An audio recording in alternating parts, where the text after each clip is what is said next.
এই যে নববর্ষ আসছে, হরি বল, এই নববর্ষ থেকে প্রতিজ্ঞা করতে হবে যেন আমি শুদ্ধ আহার গ্রহণ করি। শুদ্ধ আহার গ্রহণ করলে কি হবে? শরীরটা ভালো থাকবে। মন্দির শুদ্ধ থাকলে, দেহ তো মন্দির, তবেই না ভগবানের সেবাটা সঠিক হবে। তাহলে দেহকে ঠিক রাখার জন্য শুদ্ধ আহার করব। হরি বল।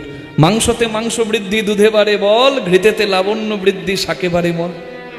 যে যেমন আহার করবে, হরি বল, তার ফল কিন্তু সে অবশ্যই পাবে।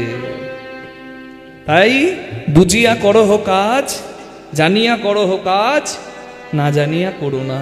হরি বল। সকালে উঠে করাগ্রে বসতে লক্ষ্মী, কর মধ্যে সরস্বতী,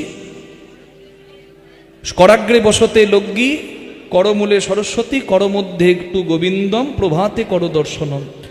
সকালে গুরু গোবিন্দের নাম দিয়ে দিন শুরু করতে হবে।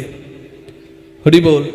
শাস্ত্রে তো এটুকুও বলা হচ্ছে, সকাল থেকে উঠে শিষ্টাচারে পরিষ্কার পরিচ্ছন্নতা বজায় রাখতে হবে, আর বসুন্ধরা মাকে প্রণাম করে দিন শুরু করতে হবে। মানে পা দেওয়ার আগে হাত দিয়ে প্রণাম করো পারলে, তবে কৃতজ্ঞতাটা সঠিক জানালে বসুন্ধরার কৃপা তুমি পাবে।